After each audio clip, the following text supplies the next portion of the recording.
You're listening to the Confidence Within podcast.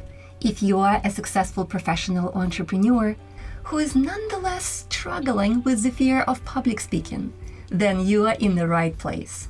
This podcast is all about igniting your inner confidence, learning to show up with genuine authority and brilliance, and becoming the best version of yourself. I'm your host, Victoria Liasnyansky, and welcome to my show. Hello, and welcome to another episode of the Confidence Within podcast. Today we're going to talk about public speaking for non-native English speakers. Now, if you are a native English speaker, you may find this episode interesting as well, but if English is not your first language, then definitely give this a listen. I get a lot of people asking for my help with public speaking when English isn't their native language. Of course, English is not my first language either, obviously, as you can tell by my accent. So I do understand the dilemma, I do understand the challenge, I do understand that it is a lot harder to speak publicly when you have a public speaking anxiety multiplied by the fact that you're not speaking in your native tongue. And they usually say something like this: I feel I'm not confident at speaking in public because I have an accent, or because I make grammatical mistakes, or because I don't use the most advanced vocabulary. And they would ask me, can you help me with that? And so I decided to dedicate this episode specifically to speaking publicly when you are not a native English speaker like myself. And here is something I want you to think about. There are millions of people in this world who speak their native language, who have excellent vocabulary, who are very easily understood. However, it does not mean that they are not afraid of public speaking or that they are excellent communicators. So if you feel that the reason you are afraid of speaking in public is because English is not your first language, I would really encourage you to look at this a little more carefully. I want you to think about this and honestly ask yourself, am I really afraid of public speaking just because of my accent? Or maybe it's because I feel massive anxiety when all eyes are on me. Yes, being a non-native speaker definitely plays a part in this. But I know plenty of people for whom English is not their first language who are excellent communicators, whose words are powerful, whose message is impactful, who are speaking with genuine confidence, with genuine authority, with genuine brilliance. So I want you to look at yourself and ask yourself this question. Could it be that I just don't have the confidence to speak in public, versus that the reason I'm not confident is because English is not my first language? If you feel anxious every time you speak, if you cannot get your point across, if your presentation falls flat, and you cannot connect with people when you talk, trust me, this is not a language barrier issue. This is inner confidence issue. Because only when you develop this true unshakable inner confidence, it doesn't matter to you anymore if there are eyes on you. It doesn't matter to you if there are hundreds of people listening to you or millions of people listening to you. You feel genuine confidence about who you are, about your message, and about what you have to say. And by the way, people get used to your accent. At some point, you no longer notice accent. I mean, you do notice, you know there is an accent, but you sort of look at it as an integral part of that person. That's just how that person speaks. So when you speak and you constantly think people don't understand me because of my accent, that is not true. People do understand you. You know, when my dad came to the United States, he was already 59 and he knew very little English, like maybe 50 words total. No grammar, nothing. He started taking classes right away. And he was so confident in who he was. He used to be a surgeon, a well-respected doctor in the former Soviet Union, where we came from. And his lack of English literally did not stop him. He would go anywhere. He would bring his electronic translator, and he would use those 50 words and whatever grammar he was able to learn very quickly. He was using his hands, he was using his face, he was trying to project emotions just by the tone of his voice. And the funniest thing was that people not only understood him, they enjoyed speaking with him. So many of his American friends told me later that we loved talking to your dad. He had such interesting stories, and yes, sometimes it was hard to understand, but we loved his stories. You see what I mean? Accent issues, tons of grammatical mistakes, lack of basic knowledge of English, but people enjoyed listening to him. So maybe, just maybe, when you tell yourself, oh, I'm not a good public speaker just because I have an accent and English is not my first language, maybe you are just coming up with an excuse.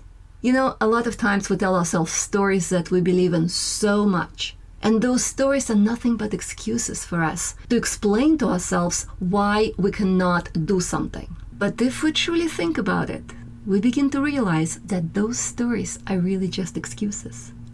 And yes, of course, you want to improve. You want to improve your language. You want to improve your grammar. You want to improve your vocabulary. If you can, you want to improve your accent, though mine is kind of stuck. For the last 30 years, I sound about the same. I feel that even though Austin Butler was able to speak exactly like Elvis, and it took him 3 years to do that, I feel it is not going to impact how you communicate, how you present, how people perceive you as much as developing unshakable inner confidence, which is the key to becoming a genuinely confident, brilliant communicator.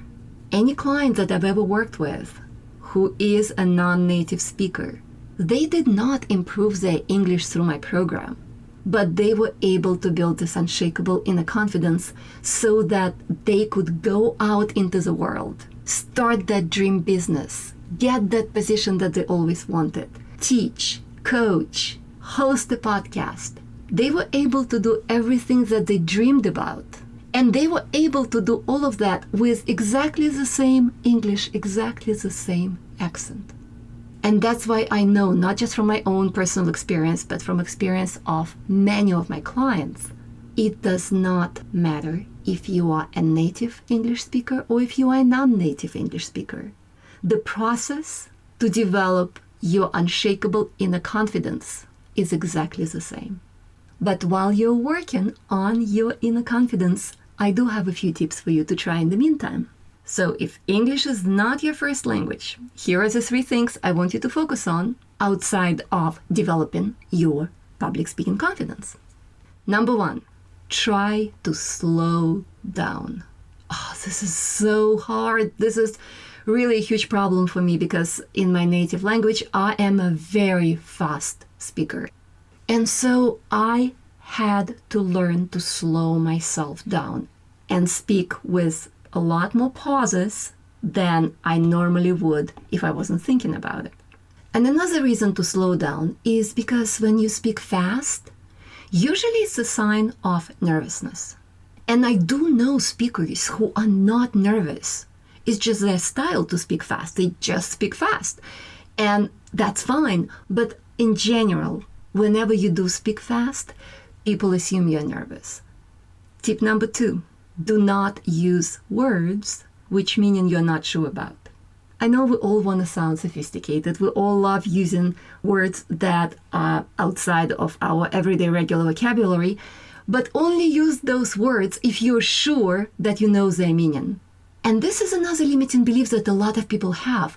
Unless I'm using vocabulary that's really sophisticated and advanced, people will think I'm not well educated. Well, that's not true. Anybody will tell you, people love when you speak to them in a way that's easily understood. And so don't try to use the vocabulary that really stretches you, because you can make a mistake and then it's going to sound a lot worse. And tip number 3, don't use words you can't pronounce.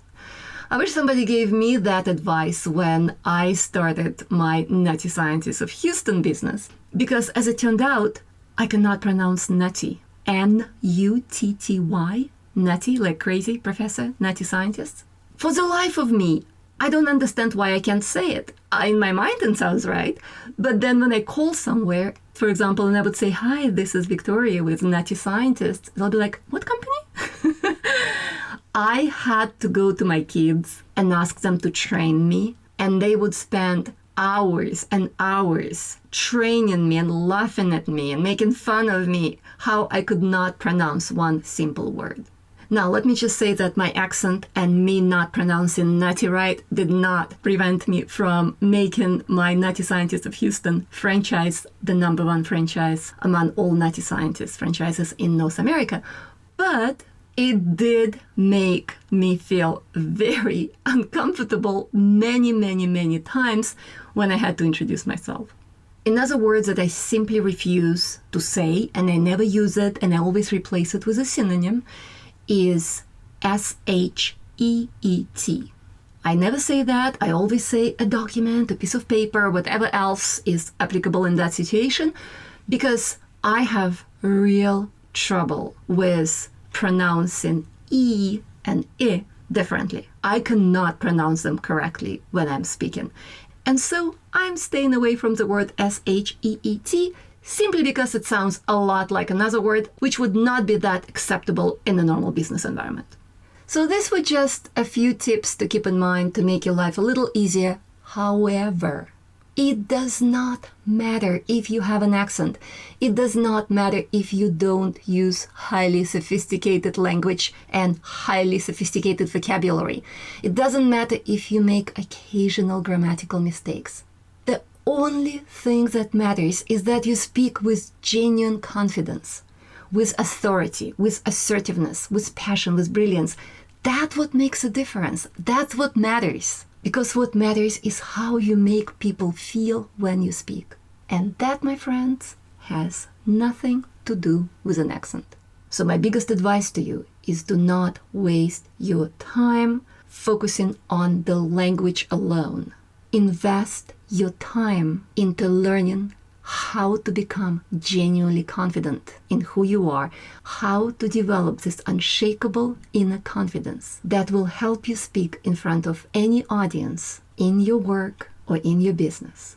The biggest gift you can give your career is to learn how to develop unshakable inner confidence.